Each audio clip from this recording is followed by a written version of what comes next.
Friends of Germantown Northwest. This is an effort that we've attempted to remediate. It's just a short-term solution, a band-aid, basically patchwork. This is no real critical response for how this could promote public health and safety or any kind of advocacy. This is surely a beyond an eyesore. It's like a public health and safety issue multiplied. I mean, you had just all kinds of materials that was previously reported. You have tires, you have mattresses, you have furniture, you have a dumpster that no one is in charge of the private pickup for it. These are some of the properties that are pretty much in litigation, and again, this is a sad commentary on any kind of a civic engagement. This is just ongoing. It's like quality of life issues compounded. You have units that are open here still. You still have residents here. You have this obstructed sidewalk. This is actually a disconnect in terms of the social life and the fabric between connecting one elder building to the other, which these are two elder units here, Elder 1 and Elder 2. Just the thoroughfare, the crosswalks. You've had elders fall in between attempting to navigate and pretty much go for social services and just their social life. Just community get together, going over to the food bank, going over for religious instruction, recreation, entertainment, any community resource gathering in terms of workshops on elderly health care, any other resource banks that they could tap into. Like, no one can actually come back here and facilitate any of that in their facilities.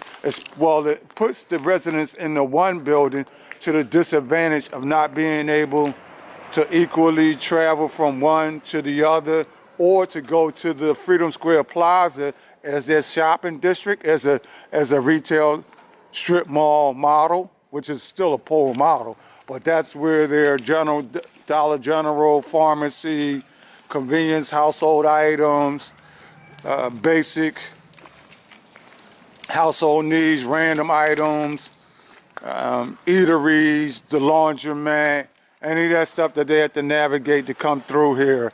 There's no lighting. You had miscreant behavior.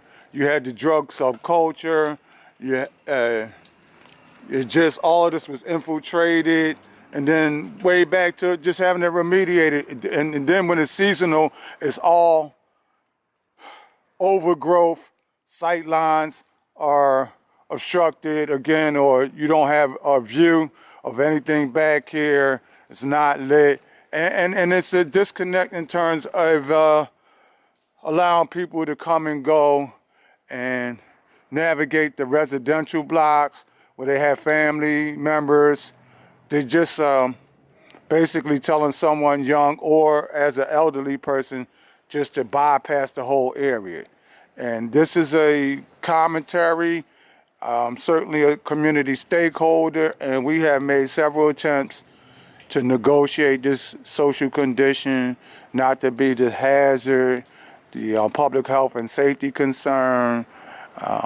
Certainly our efforts to intervene, to advocate, to lobby.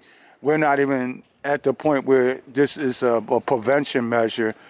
Just anybody could come through here and randomly have all kinds of acts in terms of behavior. People have just squatted in these properties. They've turned into houses of ill repute.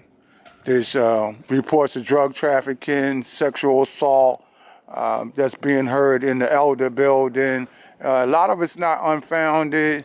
My own eyewitness has seen people climbing in and out the front of semi-boarded up property here.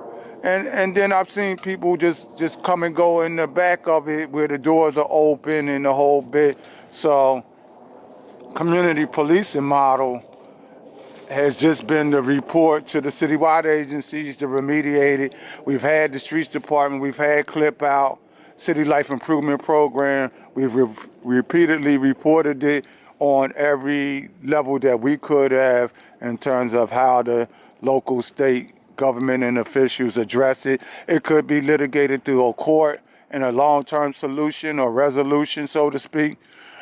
We've engaged other community action groups or advocacy groups or RCOs, registered community organizations, possible block captains, senior representatives, social workers, faith-based community and other community organizations. Some actually even host meetings in this close proximity. It's just the condition that, as you can see, up close and afar, just looking around, that this is what being on the landscape, but it's lower East Germantown side. And I say lower and I say east, particularly to being on the east side of Germantown Avenue in the lower 4900, where some of this is the pulse of where people shop and live. And it contributes to some of the at-risk and miscreant and maladaptive behaviors that happen on the front side of what you call Column Street here.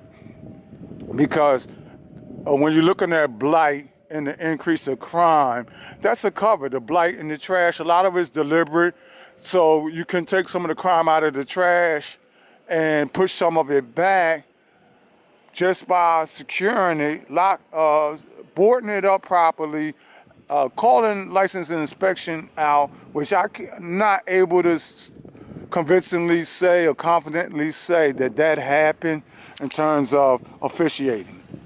Like just looking at whether a dwelling like this should be in transition and just remain open like this. So this is what this whole the 100 block of column leading into the Germantown Avenue. And it's not a reflection of the shopkeepers, whether you have a alcohol and beverage or liquor establishment there, they're operating under Pennsylvania state laws, and you have a local corner store there and they're operating under those guidelines. But this right here is a unsolved matter that totally needs to be rectified in terms of this having this neighborhood be intact and having the neighbors experience something that comes close to quality of life. And this is Friends of Germantown Northwest, and we're just signing off on this matter for this time. Thank you.